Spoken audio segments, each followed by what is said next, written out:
Dr. Lydia Abela, propju fil-pjazza tal-Imqabba.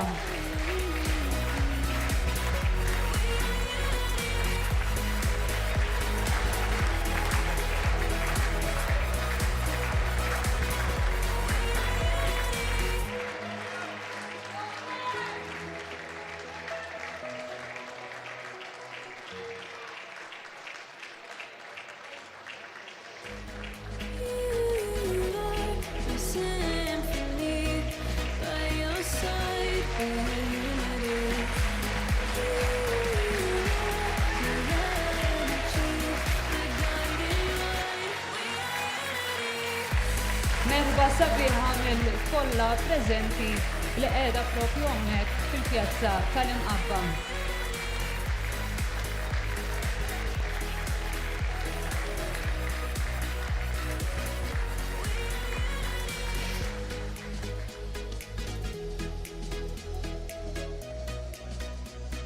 L-għodwa tajba u mill-pjazza tal-Imqabba insellem lil kull min huwa miġbur hawnhekk kif ukoll daw kollha li qegħdin isegwuna permezz tal-istazzjonijiet One Radio kif ukoll permezz tal-mezzi soċjali. Nilqawkom għal din l-attività politika bis-sem tal-Prim Ministru mexxej Laburista Robert Abela. Infakru li din l-attività qed tiġi applaws hemmhekk lill-Prim Ministru.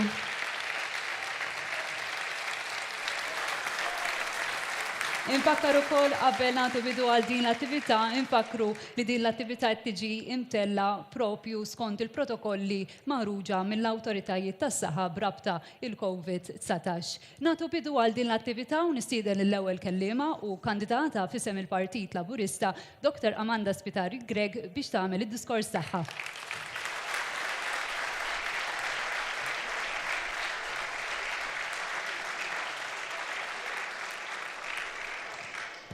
L-għodwa tajba, grazzi tal-merħba sabiħa li tajtuna fl-Imqabba. Nammetti, ninsab emozjonata ħafna li ninsab hawnhekk qudiemkom nirrappreżenta l-Partit Laburista, il-Partit Laburista, il-Partit li tant inħobb, li għandu ideal soċjalist demokratiku li tant nemmen fihom. Jiena unura lija għaliex jien bint il-ħaddiem, missieri kien jaħdem ix-shipbuilding. Ommi kellha ħanud biswit id-dar il-Fgura, ġifieri familja umli ħafna. Però din il-familja żgurat illi bintom toħlom, twettaq u tikseb. U dawn huma l-prinċipji li jagħmluna laburisti. Illi quliet il-ħaddiem jista' jikseb.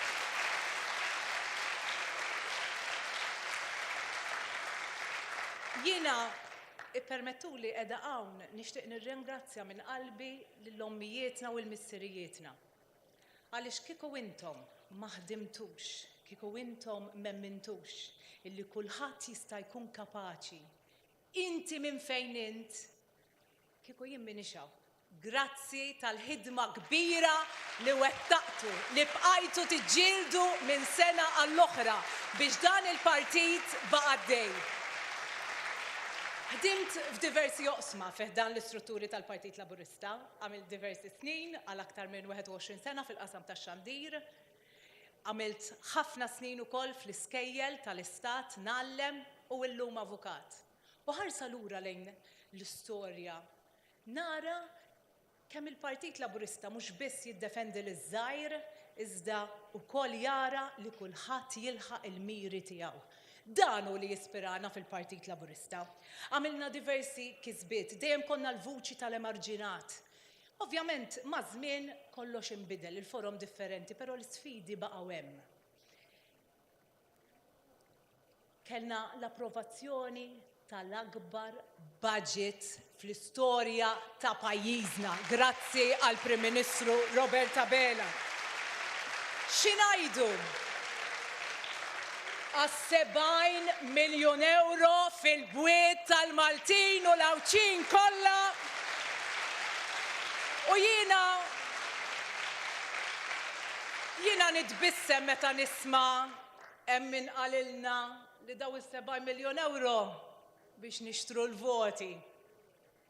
Kien hemm min kritika titjib fiċ-ċekk ta' rifużjoni tat-taxxa. Lilna qalulna li berbaqna l-flus. Aħna ngħidulhom investejna fil-Maltin u l-Awċin kollha.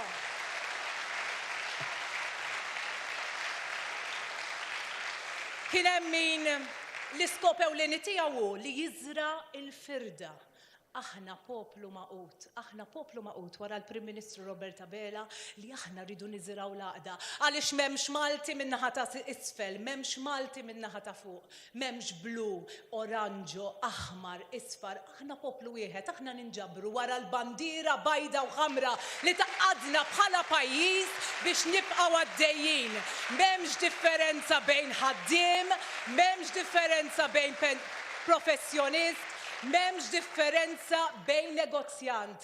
Aħna nemmnu fil-mobilità soċjali, aħna nemmnu fil-ġustizzja soċjali, nemmnu fl-ugwaljanza u nemmnu f'poplu maqut. Għalhekk, Gvern Laburista irid jibqa' jkun hemm man-nies. Il-ġimgħa l-oħra tqajt ma' missier li bajnejh ileqqu qalli grazzi għaliex permezz ta' Gvern Laburista binti li hija persuna b'diżabilità daħlet fid-dinja tax-xogħol għall-ewwel darba.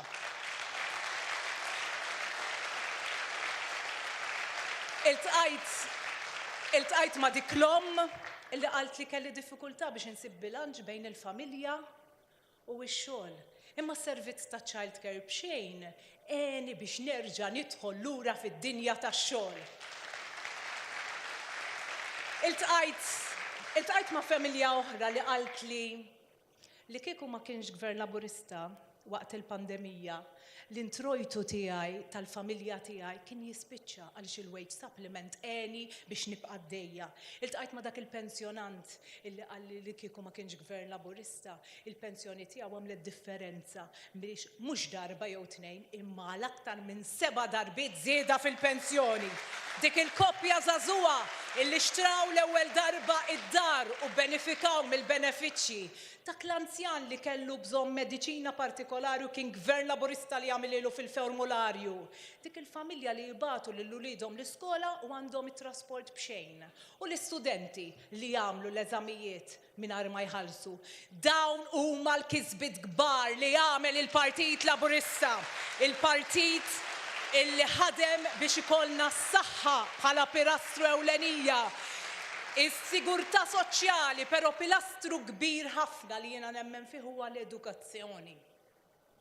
Edukazzjoni b'xejn għal kulħadd. Aħna rridu nagħtu tama lill-uliedna. Aħna rridu li mhux biss nipproteġuhom il-uliedna imma dak li jridu jilħqu l-aspirazzjonijiet tagħhom aħna nemmnu fihom u nwassluhom. Int min int fejn inti trid tasal. Aħna nemmnu fis-suċċess ta' uliedna u rridu nagħmlu id-differenza f'ħajjet in-nies. Ejja inkomplu ninaqdu warajk Prim Ministru u grazzi tal-ħidma kbira u rejt il-kwalitajiet kbar li inti għandek biex tmexxi lil pajjiżna. Ejja inkomplu niġġeddu. Ejja inkomplu ninaqdu. Jgħidu x'jgħidu aħna ħanibqgħu mixjin mis-sissa illi nwasslu l-pajjiżna l-livell li jmiss. Irridu naraw ambjent aħjar għal pajjiżna. Irridu aktar spazji miftuħa għal uliedna biex jimirħu jkollhom fejn imorru. Irridu naraw ukoll kontribut ħafna kbar tal-anzjani fis-soċjetà tagħna. Ejja ma nwarbu lil ħadd, pajjiżna għandu bżonn lil kulħadd. Bħalmettilkom il-bidu tiegħi beda nallem u jiena ma' snin rajt ħafna studenti li bdew jaqgħu lura u jien dik kienet tkun weġa. Irrid nara li kulħadd ikollu suċċess, però fuq kollox irrid rikonoxximent lis-sena tal-Eid lil-ħiliet. Għandna tendenza illi min iġib ċertifikat ta' 15-il sena jibqa' jġorru għal omru. Però dak li għandu sena ħila partikolari jekk jiddeċiedi għal raġuni oħra li jbiddel il-land tax-xogħol, meta jiġi biex jaqleb il-linja, aħna narmulu l-esperjenza kompletament. Aħna l-esperjenza ma narmuwix. Aħna l-esperjenza nindukrawa. Aħna l-esperjenza rriduha tgħaddi minn ġenerazzjoni għal oħra biex nibqgħu sostenibbli.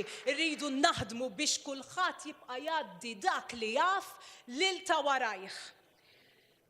Irridu fuq kollox inkomplu l-ħidma tagħna biex naħdmu flimkien wara l-Prim Ministru, inkomplu naħdmu bla waqfin għal-ġid ta' uliedna, għaż-żgħażagħ tagħna, għall-ommijiet, għall-missirijiet, għall-persuni b'diżabilità, għall-ħaddiema tagħna, għall-anzjani tagħna, għall-familji Maltin u Għawċin, għaliex il-vot li intom tagħtu lilna bħala politiċi mhuwiex kisba personali, imma aħna rridu nrodduha lilkom f'aktar ħidma favur il-poplu Malti u Għawċi biex intejbu ħajjet in-nies. Nirringrazzjakom.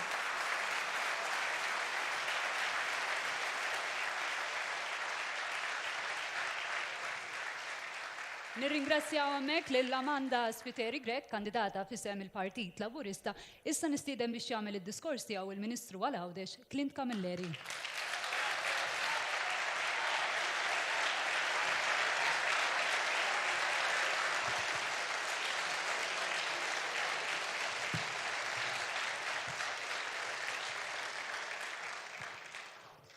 Prim Ministru, sħabi tal-grupp parlamentari u kandidati, eżis Għawċin u Maltin li qegħdin hawnhekk preżenti u daw kollha wkoll li qegħdin isegwuna, però merħba akbar lilkom missirietna laburisti, intom li wellittuna, intom li nissiltuna, intom li għallimtuna, intom li kontu u tibqgħu s-sinsla ta' dan il-Partit Riformist, dan il-Partit Progressiv u dan il-Partit rebbieħ.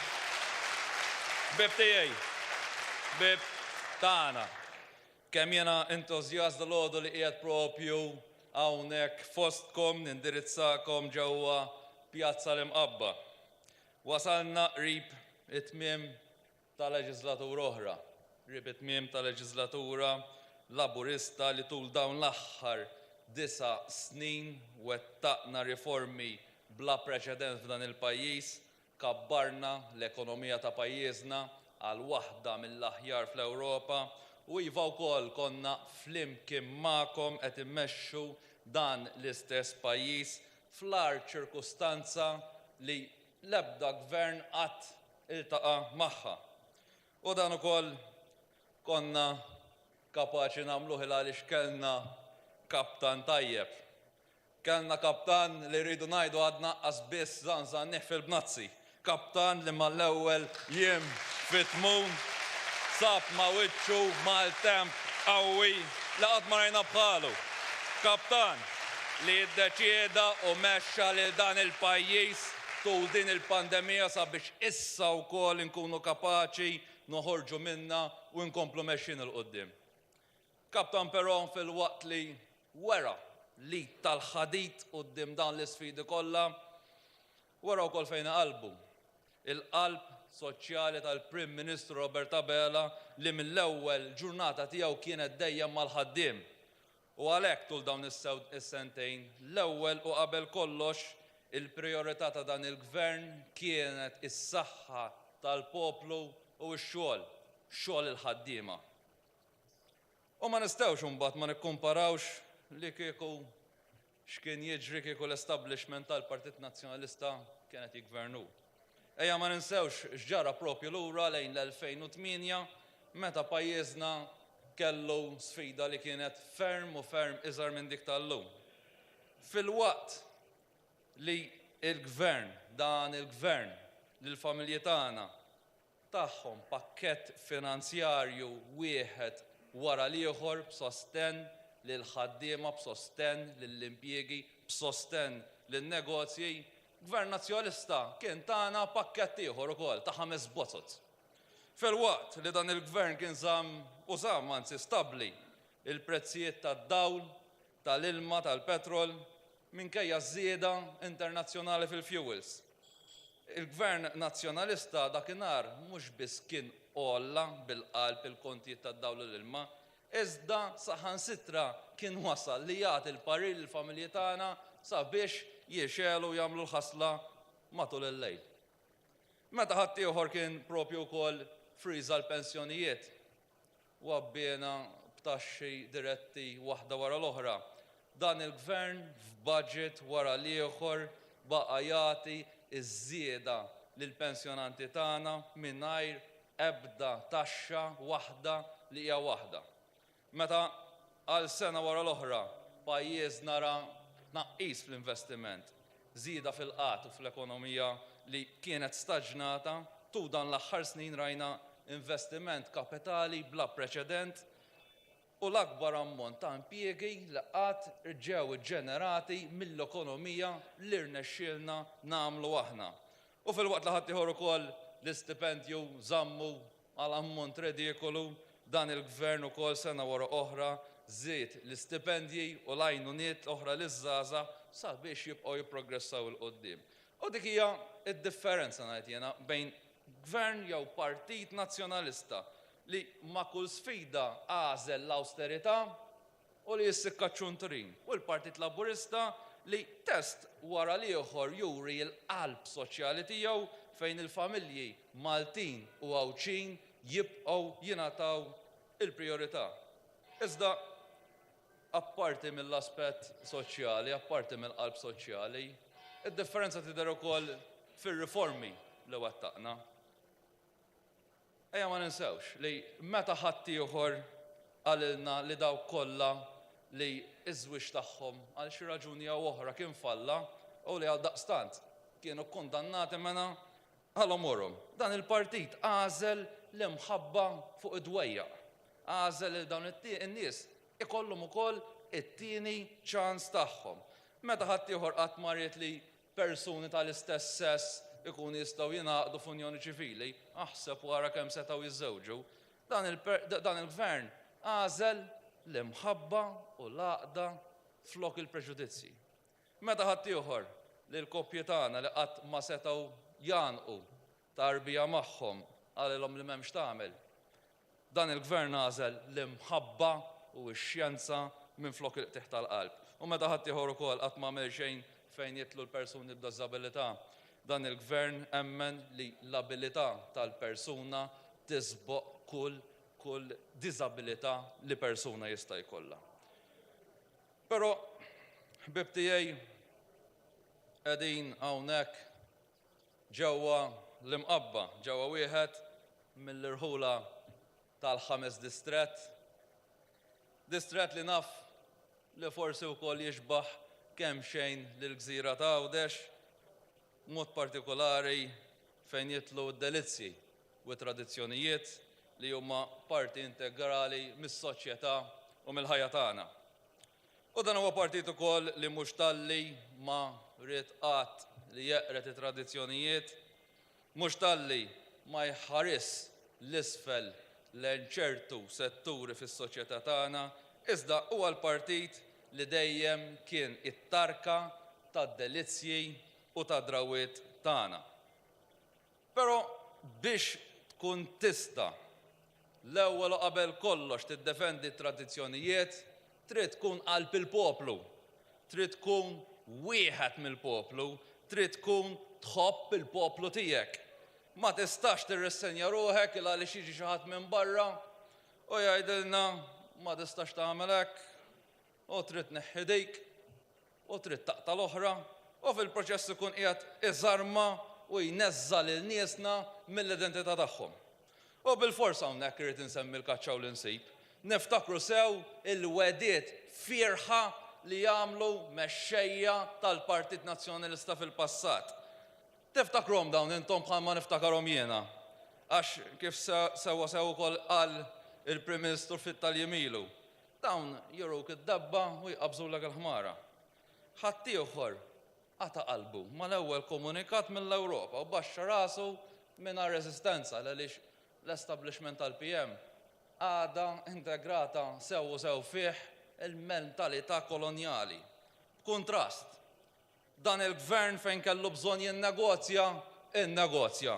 Fejn kellu bżonn jikkonvinċi, ikkonvinċa. U fejn kellu bżonn li jgħid li ma jaqbilx, ma qabilx. U iva sibna u ser nibqgħu insibu s-soluzzjonijiet anke f'dan il-qasam. Ftaħna perjodi ta' riċerka l-safar tal-għana u hekk nerġgħu nagħmlu. Irrispettajna d-deċiżjoni tal-poplu f'referendum tar-rebbija u hekk nibqgħu nagħmlu. U dan il-gvern se jibqa' jkun fuq quddiem natt sabiex jiddefendi tradizzjonijiet tagħna il għaliex dak li huwa tagħna jibqa' tagħna.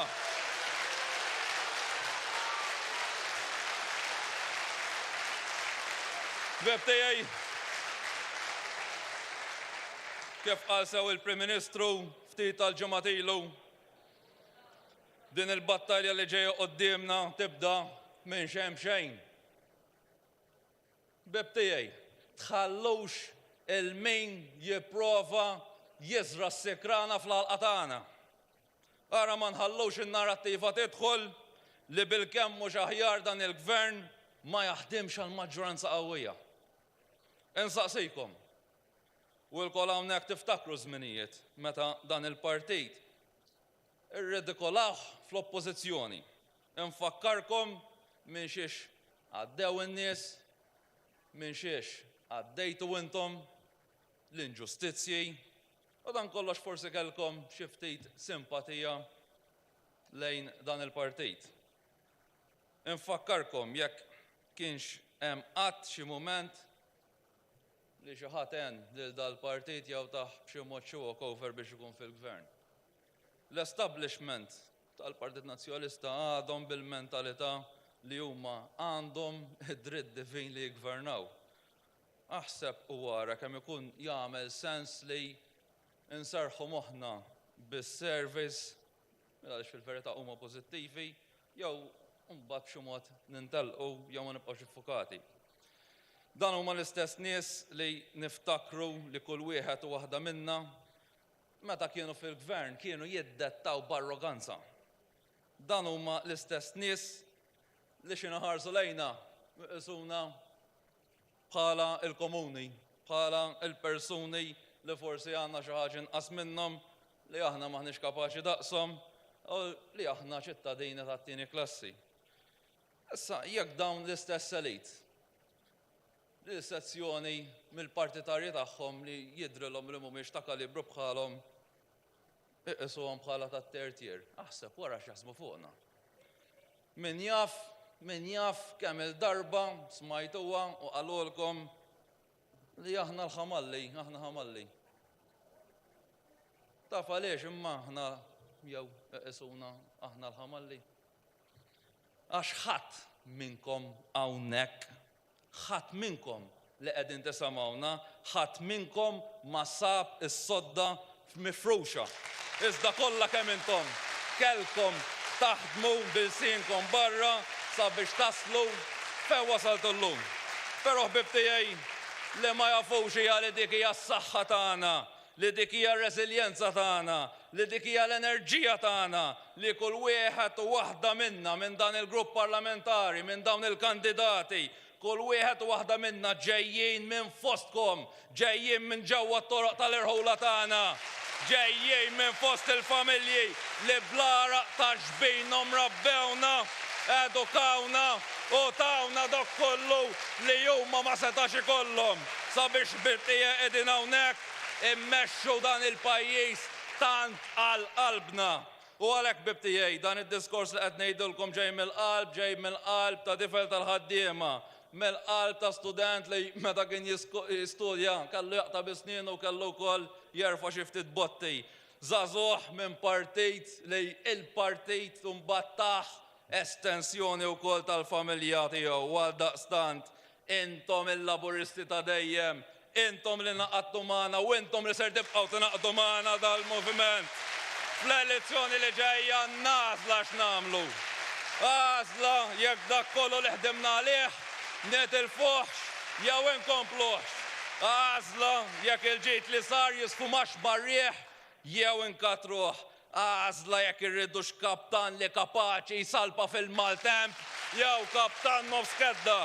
U għalhekk bibtijaj fit-test li jmiss mhux biss irridu nirbħu, iżda l-vot irid ikun vot favur il-ħidma ta' dan il-gvern, vot favur il-ġid u l-ħolqien fiex tax-xogħol f'dan il-pajjiż, vot favur ukoll il-garanzija għal ġejjini sabiħ, vot favur tagħkom l-Awċin u l-Maltin u fl-aħħar vot ta' fiduċja fil-Prim Ministru tagħna Robert Abela sabiex jibqa' jmexxi lil dan il-pajjiż il-qoddim.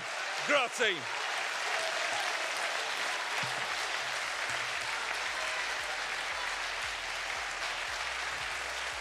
Nirringrazzjaw hemmhekk lill-Ministru Għawdex Clint Camilleri għal dak id-diskors imqanqal tiegħu. Issa, sinjuri, biex jindirizza din l-attività politika fl-imqabba nistieden lill-Prim Ministru u mexxej Laburista Robert Abela.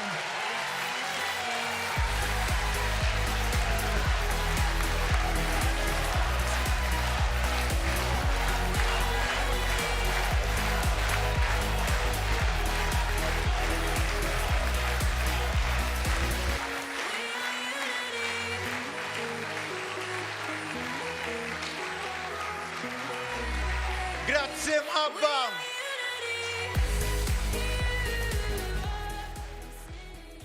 Lura fil-pjazzezz fostkom u nistqar li m'hemmx esperjenza isbaħ. Hemm messaġġ importanti ħafna x'inwasslu fit-toroq tal-ibliet u tal-irħula tagħna. Messaġġ favur pajjiżna. Messaġġ favur Għawdex, messaġġ favur Malta. Fuq kollox iżda messaġġ dwar il-futur ta' pajjiżna.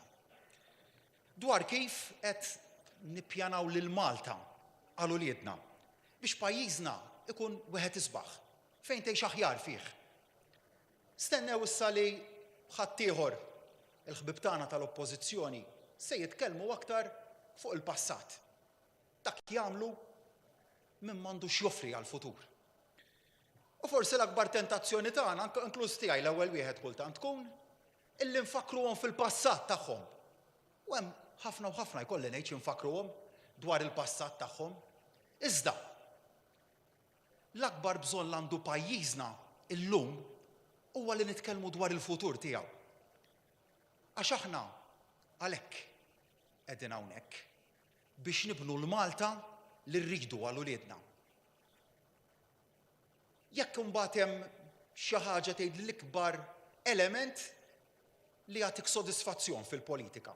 Dak li tista' ġġib bidla pożittiva fil-ħajja tan-nies u ta' kuljum kull wieħed u waħda minnha irdu dejjem nibqgħu naħdmu biex inġibu dil-bidla pożittiva fil-ħajja taż-żgħażagħ tagħna, tal-istudenti, tal-pensjonanti, tal-ħaddiema, tas-self-employed, tan-negozji tagħna.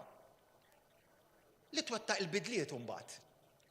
Ir-riformi biex ittejjeb il-qagħda tal-familji semmihom Clint l-importanza tar-riformi.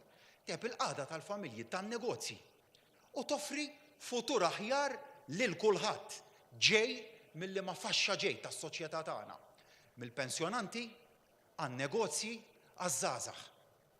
Dan kien imbagħad prinċipju konsistenti ta' dal-gvern. U hekk se nibqgħu. U għalhekk issa li nħarsu l-qudiem lejn ġimgħat li se jkunu sbieħ ħafna fejn se nkomplu inneħħu r-restrizzjonijiet marbuta mal-COVID-19, ħanamlu dan b'responsabbilità. Iżda mingħajr ebda tkaxkir tas-saqajn ukoll. Dan sabiex nistgħu nerġgħu nibdew ngħixu f'normalità. U meta qed nitkellmu dwar normalità, se nitkellmu dwar normalità sħiħa wkoll. Kien hemm momenti u għamenew lid-dinja sa minn Marzu tal-2020 fejn il-priorità l-fokus prinċipali tagħna kien fuq is-saħħa, fuq li nipproteġu s-saħħa tan-nies u fuq li nipproteġu l-ekonomija. Hekk kienet titlob il-priorità ta' dak il-mument li nipproteġu l-ħajjiet u nipproteġu l-ħobża ta' kuljum ukoll. Imma ma waqafniex hemm, m'għedniex għandna l-pandemija u nieqfu nipproteġu l-ekonomija biss u nieqfu nipproteġu l-ħajjiet biss le. Tlaqna fuq programm ambizzjuż ta' riformi. U x'għamilna? Tlaqna mill-prinċipju ewlieni li l-aċċ tagħna r-riforma kien imnebbaħ milli nibqgħu nirrikonoxxu ir-realtajiet ta' kulħadd. Kemm hu kruċjali li qatt ma ninjoraw ir-realtajiet ta' xi ħadd. Huma x'inhuma. U għalhekk aħna poplu mżewwa għaliex ir-realtajiet ta' kull wieħed u waħda minna li qegħdin hawn huma differenti. Imma l-kobor ta' dal-moviment jibqa' li nirrikonoxxu u narfu ir-realtajiet ta' kulħadd u ma nagħlqu għajnejna għar-realtajiet ta' ħadd.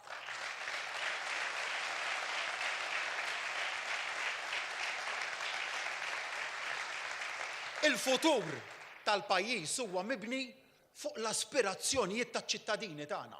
Għandek dak l-aspirazzjonijiet, għandek dak it-temi, is-suġġetti li huma ta' firxa nazzjonali li jolqtu il-pajjiż b'mod wiesa'. Imma mbagħad għandek l-aspirazzjonijiet individwali, it-temi individwali dak li jolqtu lilna direttament u individwalment. U s-suċċess imbagħad li ksibna f'dal aħħar snin dejjem kienu xhieda tal-mod kompetenti u tal-kredibilità li aħna akkwistajna biex inkomplu mmexxu dan il-pajjiż. Iżda, ħbib tiegħi dak li ksibna s'issa, ara taħsbu li qatt nistgħu ngħidu li wasalna. Dak li ksibna s'issa huwa biss il-bażi biex inkomplu nagħmlu iżjed.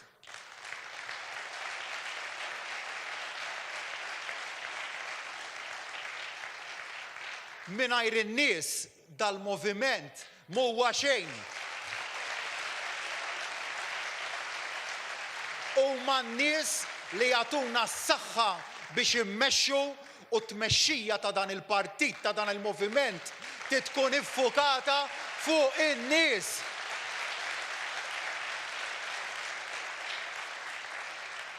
U iva, kif dejjem konna tul dal-aħħar snin, dejjem konna viċin tagħkom, smajna mingħand in-nies, tallimna mill-esperjenzi tan-nies u nifhmu u dejjem fhimna l-messaġġ li n-nies għaddewna minn fuq il-postijiet tax-xogħol tagħhom, mid-djar tagħhom, minn ġewwa l-pjazzezz.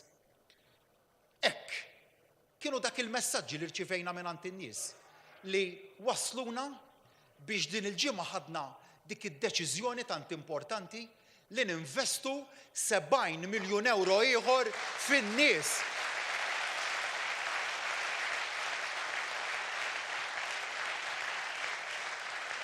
Miżura ta' appoġġ għall-familji. Miżura mbagħad kellna l-miżura oriġinali tal-baġit dik li kienet titkellem dwar ir-rifużjoni tat-taxxa li mbagħad ikkumplementajniha b'ċekk ieħor sabiex nindirizzaw ukoll realtajiet li żviluppaw wara l-baġit. Stajna laqna jnejna, stajna għadna mhux veru ċertu realtajiet, dak jagħmilhom min huwa insensittiv għan-nies.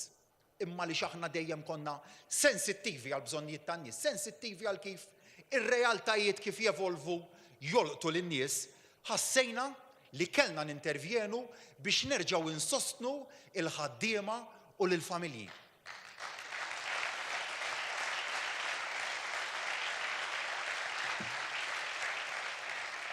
Ma ħallejna lil ħadd jaqa' lura fl-aħħar sentejn maħna qatt se nħallukom weħedkom.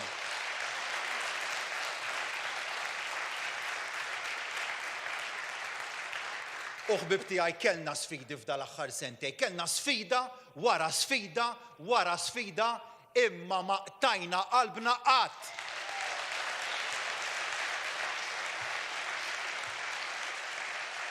Kien hemm minħaseb meta wasal l-Omicron kien hemm minħaseb illi dan kien se jwaqqaf l-irkupru ekonomiku b'saħħtu illi kien beda f'pajjiżna.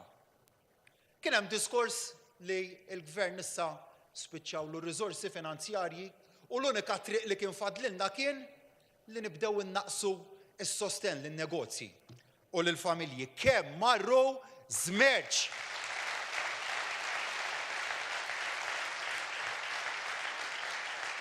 Pajjiżna qabad sew it-triq tal-irkupru ekonomiku u l-arrota tiddur irridu nkomplu ndawru għaddejjem aktar bis-saħħa.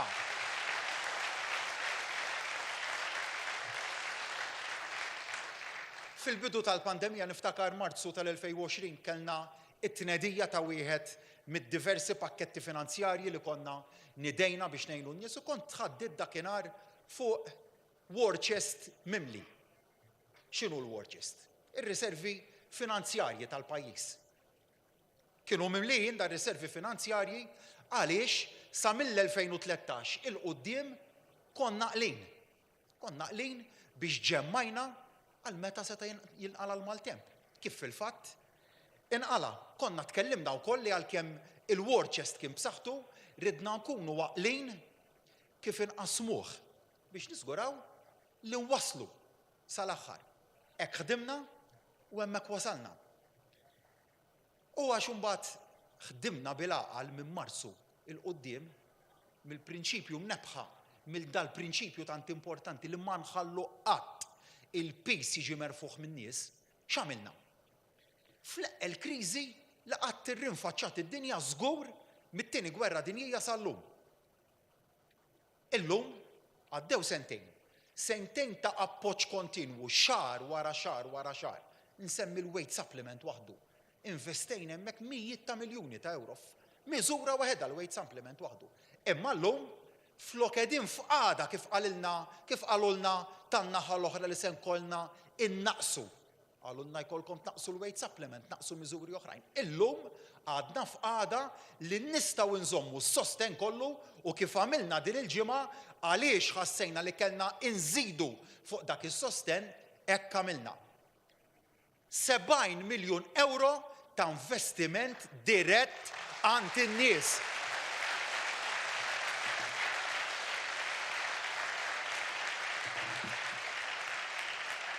Umbat sħabna tal-Partit Nazzjonalista qalulna hija vera, tajtu 70 miljun euro, ma għax ġejja l-elezzjoni qalulna.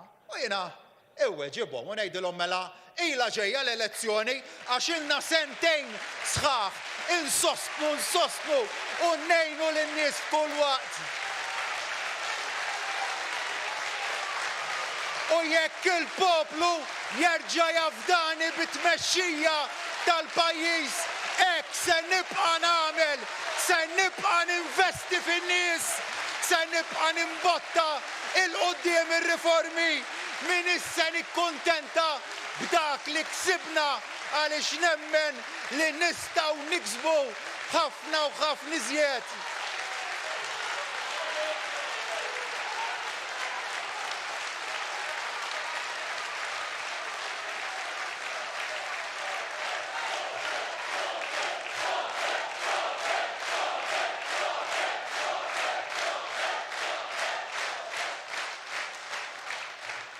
L-oppożizzjoni baqgħet miex tinduna lin-nies ma jridux iżjed il-partiġaniżmu, ma jridux argumenti iżjed frivoli bejn il-politiċi. Dan għas jistgħu jirrealizzaw ħadhom. In-nies xi jridu n-nies illum iridu ħajjithom lura. Irridu li nirritornaw għan-normalità b'responsabbiltà iva, immem se noħduhom lin-nies.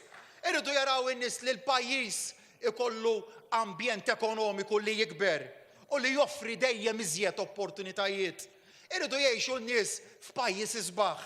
Il-poplu magħna jaf fejn qiegħed.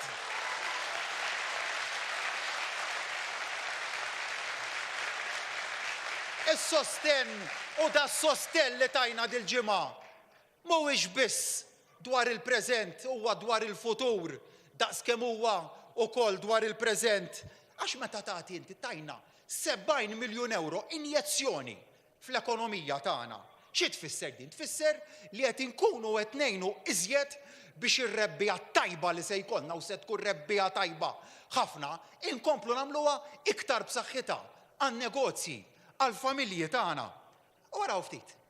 Forsi punt żgħar li ftit ġie osservat. Aħna ma tajniex fuq naħa u ħadna minn oħra, ma tajniex b'delejt u ħadna lura mingħand il-poplu blejt l-oħra. Konna x'għamilna fil-budget konna ħabbarna li se nagħtu l-aktar rifużjoni tat-taxxa b'saħħitha li qatt kellna, id-doppju tal-li kien hemm qabel.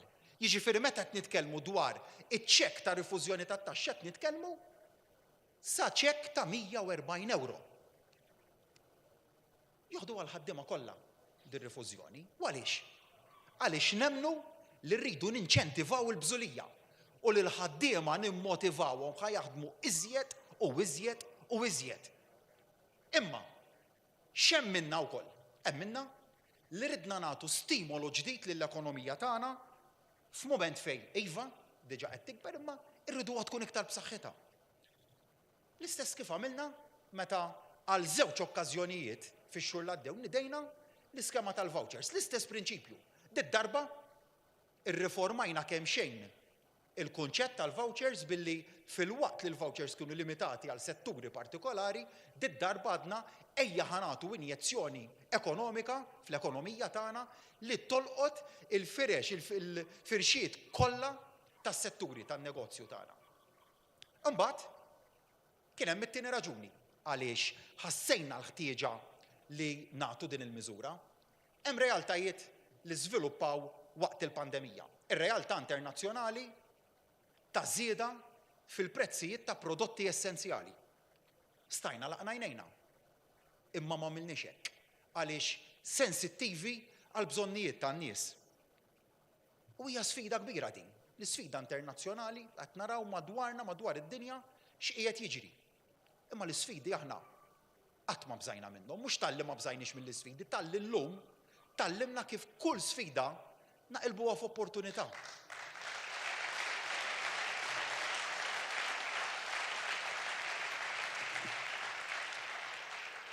Ħadna fiskiet deċiżjonijiet kbar li kieku ma ttieħdux kienu se jbagħtu ħafna u ħafna familji. Kultant kważi jaqqas aħna stess ma nitkellmu dwarhom għax neħduhom for granted, aħna stess. Ħarsu lejn il-prezz internazzjonali tal-enerġija. Fir-Renju Unit tafu kemm tela? b'50%. Fiż-żona euro f'Jannar waħdu il-prezz tal-enerġija tela b'29%. Dar realtajiet li hemm madwarna. Il-fuel sploda l fuq kullimkien, il-gass sploda l fuq kullimkien. U għaliex imbagħad aħna ħadna deċiżjoni strateġika ewlenija nsejħilha illi tiswa ħafna u ħafna iżjed minn dil-miżura li daħħalna dil-ġimgħa. Imma x'ħadna dik id-deċiżjoni strateġika stajna nżommu l-prezzijiet tad-dawl, tal-gass u tal-fuel stabbli għall-familji tagħna. U meta ngħid stabbli jfisser li molewx.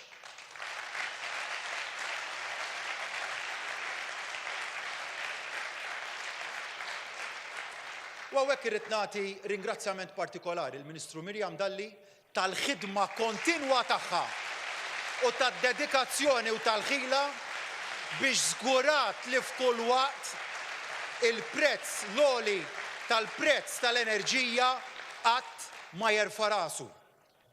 U għalhekk bibtijaj dan kollu għaliex għamilnieh. Għamilnieh għaliex qegħdin f'mument ta' rkupru ekonomiku importanti u nemmnu li rridu nibqgħu insostnu il-familji u l-negozji tagħna.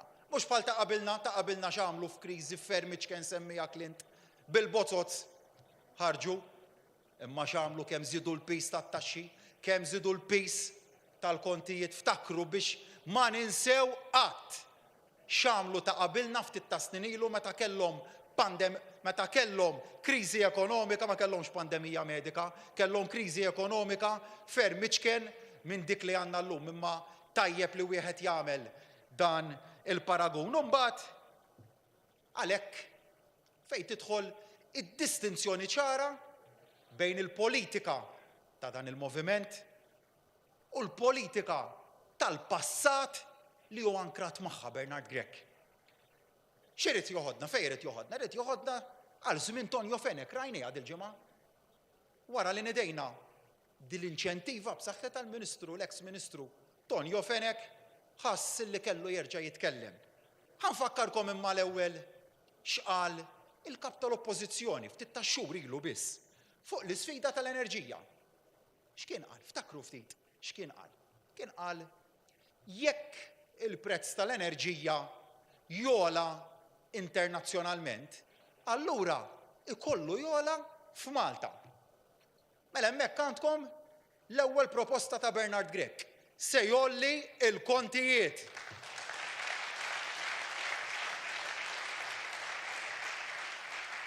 Imbagħad tkellem Tonio Fenek li kompla konfermalna kemm il-Partit Nazzjonalista għadu ankrat ma' dil-politika tal-passat u tajjeb infakkarkom Tonio Fenek dak li kien qalilna li l-kontijiet għolja tad-dawl trejdu tidrawhom kien qalilna.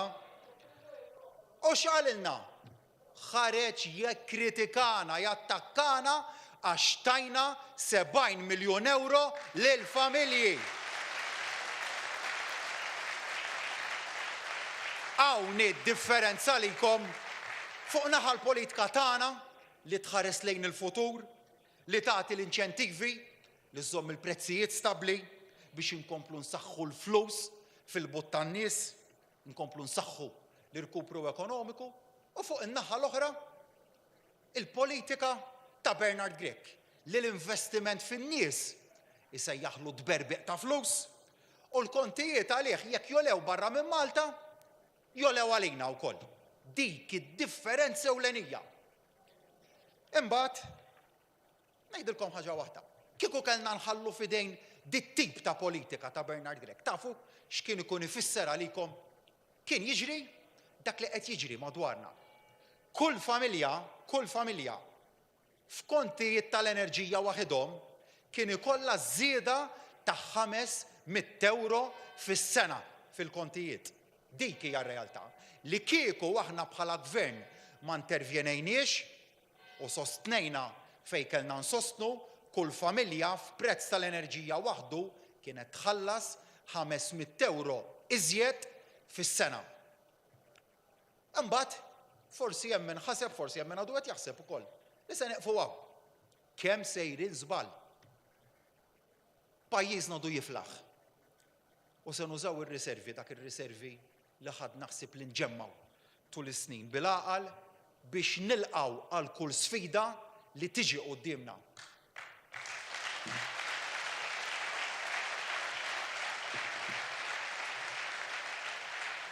U nfakkarkom ftit ukoll għaliex tajjeb li dejjem nibqgħu niftakru taħt amministrazzjoni immexxija mill-Partit Nazzjonalista.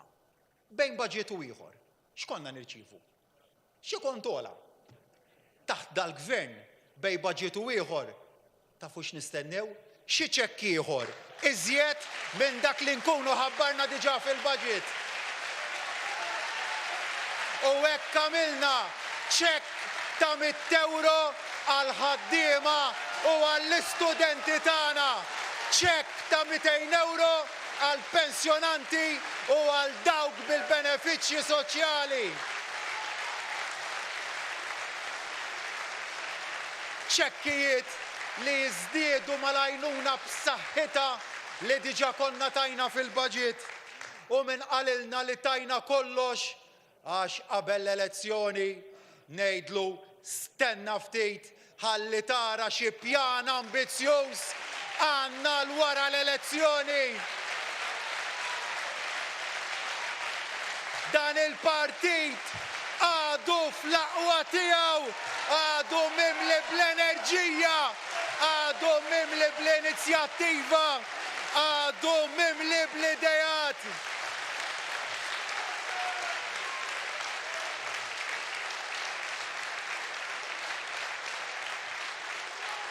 U ħbib tiegħi stennew li biex ikkissru l-inizjattiva li bija huwa mżejjen dal-moviment u kull inizjattiva oħra li għad irridu noħorġu bija stennew li l-forzi se joħorġu biex ikkissru lil kull wieħed u waħda minna.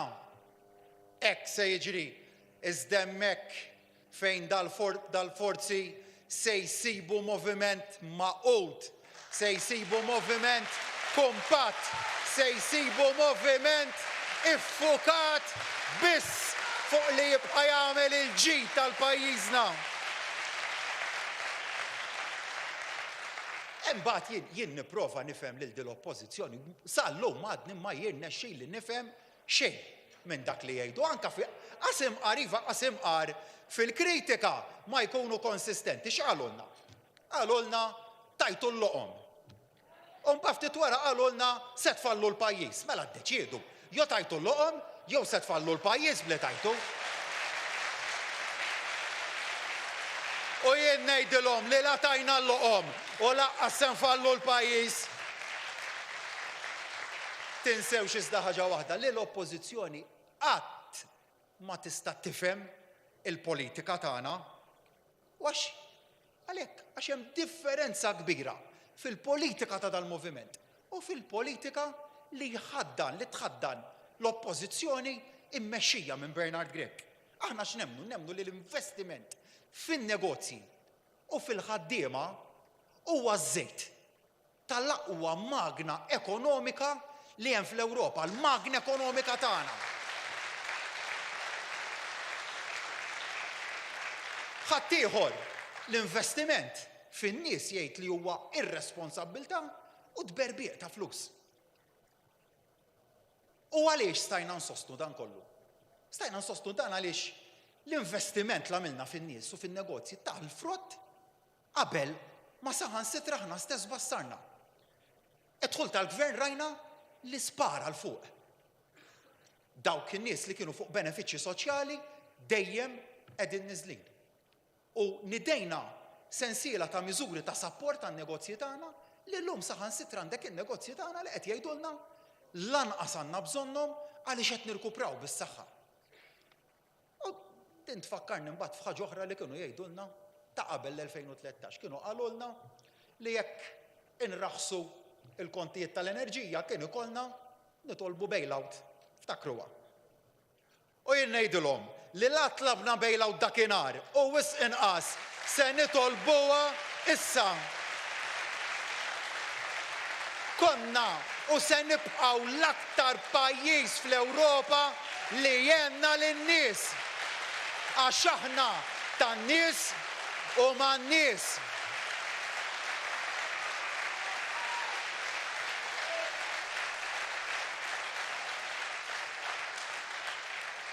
Imma x'għamilna?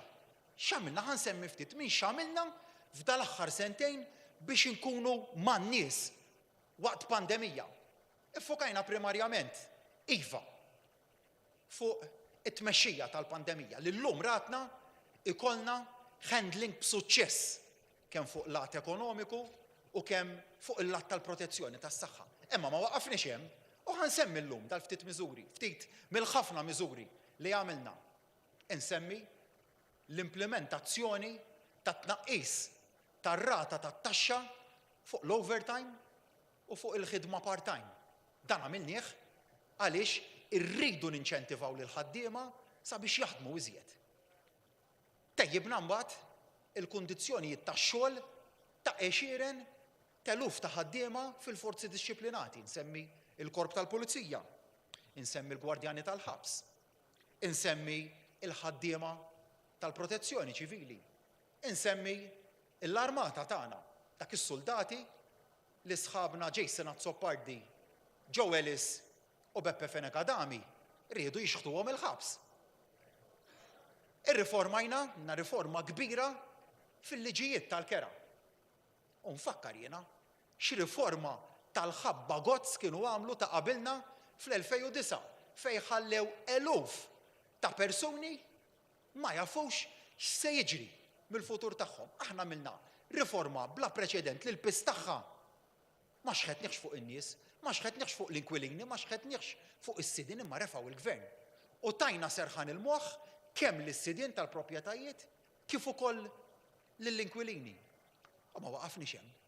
Insemmi riforma oħra l-għamilna għax aħna sensittivi lejn ir-realtajiet tan-nies, ir-riforma l-għamilna fil-liġi tad-divorzju. Ir-riforma li għamilna fil-liġi li tirregola il-possess tal-cannabis. U x'sibna waqt dat-dibattiti?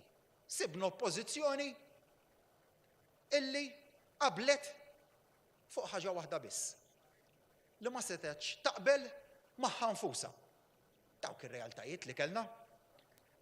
Qasad il-ġimgħa stess m'għadniex għamilna biżżejjed, konna mnebħin blaċ li nagħmlu żjed riformi. U dil-ġimgħa stess ressaqna riforma importanti ħafna li hija waħda illi tiġġieled tirreżisti l-vjolenza abbażi tal-ġeneru. U għaliex għamilniha din? Għamilniha għaliex nemmnu li dis-soċjetà ma tistax tiskot quddiem sitwazzjonijiet li jpoġġu lin-nisa f'qagħda aktar vulnerabbli. Iva, il-valur tal-ħajja huwa l-istess għal kulħadd. Kull ħajja hija stmata ndaqs. Iżda, realtà oħra hija li għandna sitwazzjonijiet li jpoġġu n-nisa f'qagħda iktar vulnerabbli u aħna ma nistgħux nagħlqu għajnejna għal dar realtajiet. Għalhekk ressaqna l-quddiem emendi biex nirrikonoxxu l-femiċidju fil-liġi kriminali tagħna. Għax ħassejna il-bżonn li nibagħtu das-sinjal b'saħħtu. Imbagħad għamilni żjed.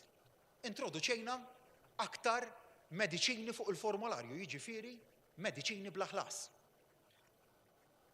U għamilnieh dan, inkluż għal sitwazzjonijiet li forsi jolqtu ftit nies, insemmi il-mediċini għal martrari. Ftakru kif ftaqabilna mhux mediċini għal martrari biss ma kienx ikollna, iżda qas il-mediċini l-aktar użati għax li fil-kelma out of stock ma konniex nisimgħu dak iż-żmien.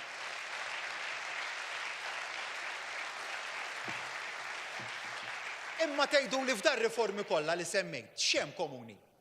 Element wieħed, il-ħtieġa li nħossu li niġu mnebħa min-nies meta nkunu qed inressqu l-quddiem dar-riformi.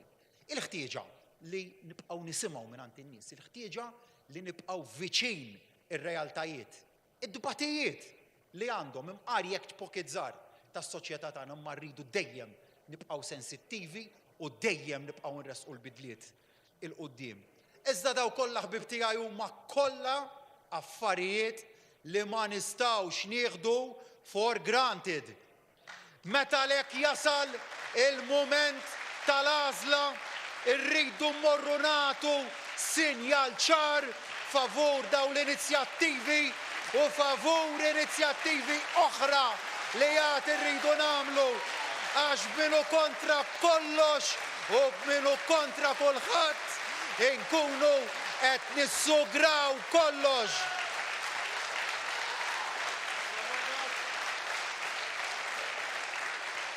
U la rridu nissugraw li ksibna daqskemm qatt ma rridu ngħidu illi wasalna. Għax meta tiltaqa' man-nies, meta tisma' meta tilqa' lin-nies għandek, meta tmur għandhom int, tibqa' ssib li se jkun hemm realtajiet ġodda dejjem x'tindirizza. U dan hu gvern li mhux se jagħlaq għajnejh għar-realtajiet ta' ħadd.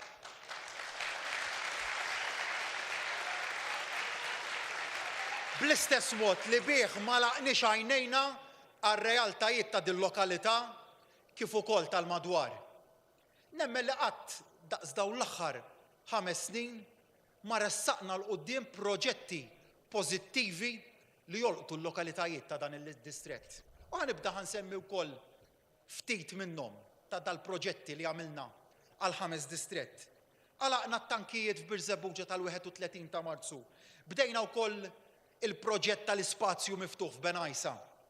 F'Tfulija, iż-Żuriq, proġett li tant ħadd pjaċir ninawgura. Minn Miżbla għamilna proġett ta' spazju miftuħ li meta tisma' meta kont hemmhekk u smajt in-nies kienu qaluli kemm batejna mit-tħaħen li kienu jitilqu mill-Miżbla u kienu ikollna nagħlqu twieqi. Ara x'bidla għamilna f'ħajja in-nies. Hawnhekk fl-imqabba l-investiment fl-infrastruttura fejn tajna l-imqabba daħla illi tixraq kif ukoll toroq ta' kwalità.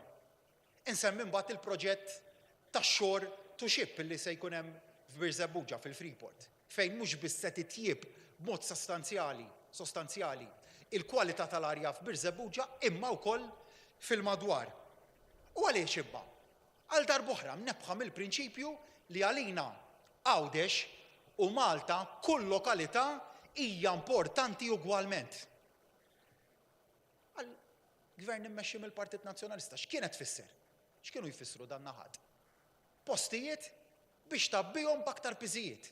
Dik urietna realtà ta' snin ilu. Aħna naħsbuha differenti. Nifhmu realtajiet u nindirizzawhom. Indirizzajnihom ukoll iżda. Dan ma sarx b'xi maġija, dan stajna nagħmluh, dil-ħidma stajna nagħmluh għaliex dan distrett għandu rappreżentanti sodi.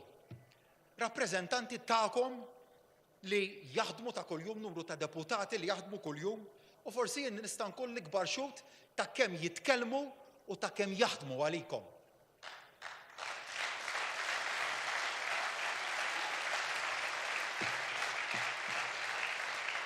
Li hu żgur iżda huwa li l-ħidma kbira li bdejna f'dan in-naħat se nkompluha fi żmien li ġej.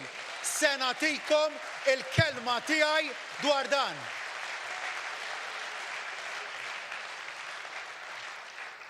Mhux biss il-kelma tiegħi se nagħtikom, imma se nitlob il-fiduċja tagħkom ukoll biex nirrappreżentakom jien ukoll fuq dan id-distrett.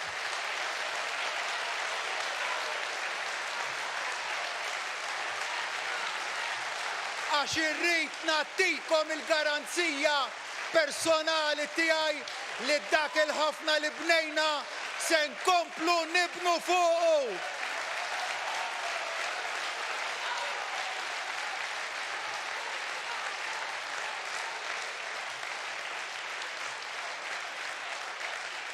Il-qriema jafu illi jien wieħed minnhom trabbejt magħhom u ħdimt magħhom. U għalhekk żgur li la jien u qatt nista' ninsihom. Iżda lilkom irrid nibgħatilkom sinjal b'saħħtu, sinjal qawwi li dak li beda f'dan naħat se nwassluh.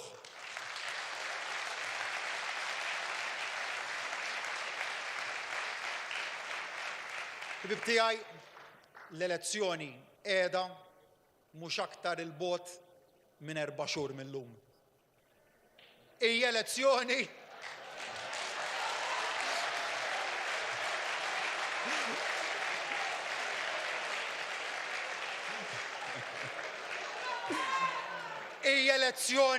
li kif dejjem għedt u se nibqa' ngħid tibda xejn b'xejn.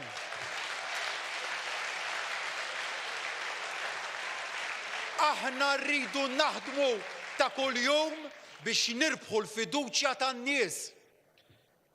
Hemm dawk li diġà tawna l-fiduċja tagħhom u rridu nibqgħu naħdmu biex inżommu dik il-fiduċja tagħhom magħna. Hemm mbagħad dawk illi qed jikkunsidraw li jafdawna l-ewwel darba. Dawk li huma diżillużi bil-politika tal-firda, tal-biża', tal-qriet li qed toffri l-oppożizzjoni, il-politika tal-passat. Lil dak in-nies serħan il-moħħ wieħed nixtieq nagħtihom li aħna se nkunu qegħdin nifhmu il-prijoritajiet tagħkom u li se nkunu qed naħdmu bis-saħħa biex l-aspirazzjonijiet tagħkom nagħmluhom realtà.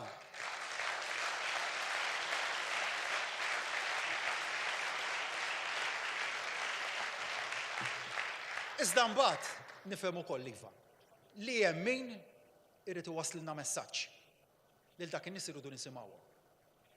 Jien l-ewwel wieħed se nkun qed indur magħkom kollha sabiex nisimgħu aktar lin-nies u ngħinu aktar ukoll. Iva, tajjeb li konna waqt pandemija ffokajna fuq li nieħdu ħsieb is-saħħa, li nieħdu ħsieb l-ekonomija, imma ejja nirrikonoxxu wkoll li hemm lok fejn nisimgħu iżjed ukoll.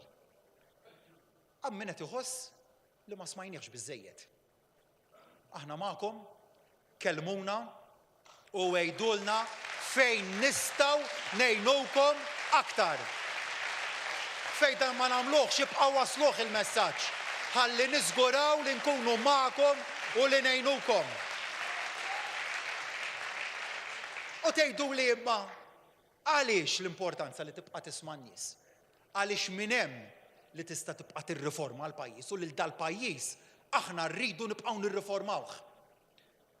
Ir-riformi mbagħad iridu dejjem ikunu imsejsin fuq dak li nisimgħu mingħand in-nies. Deċiżjonijiet imbagħad li jiġu mnebħa minn dak li tisma' mingħand in-nies li jkunu bbażati fuq il-konsistenza. Il-konsistenza kemm hija importanti daqs il-prinċipju ieħor dak tal-kredibilità. Konsistenza u kredibilità. Imbagħad fil-politika titgħallem li ma tistax tkun superf. Ma tistax taħseb li int biss taf kollox, li int biss taf x'inhuma l-bżonnijiet tal-pajjiż. Dal-moviment se jibqa' dejjem umli. Imma se jibqgħu wkoll gburi li dejjem kien konsistenti. Magħna in-nies jafu fejn qegħdin.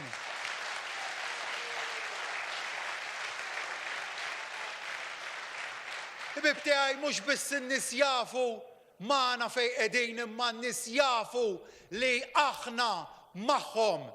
In-nies jafu li aħna magħhom biex nibnu pajjiż isbaħ, biex nibnu pajjiż aħjar, biex nibnu pajjiż li jkompli joffri l-opportunitajiet, pajjiż ibbażat fuq l-għaqda, mhux fuq il-firda, pajjiż li jwarrab il-partiġjaniżmu u li jgħix bil-ħtieġa li nibnu fuq it-tajjeb u fejn seta sar aħjar, nibdlu sabiex nagħmlu aħjar, pajjiż li jrid mexxija soda li ma teħdux lura iżda l-qudiem, pajjiż li fuq kollox jixraq lil uliedna. Insejjaħ lilkom ilkoll biex tingħaqdu magħna, pajjiżna għandu futur sabiħ quddiemu, imma rridu naħdmu għalih flimkien. Kull wieħed u waħda minna irrid jingħaqad biex il-moviment tagħna ikompli jagħmel il-ġid. Għawċin u Maltin flimkien ħadd ma jista' jwaqqafna fit-twettiq tal-aspirazzjonijiet tagħna.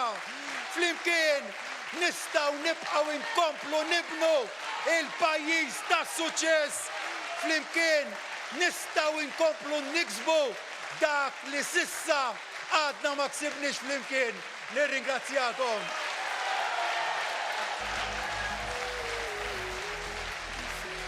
Grazzi.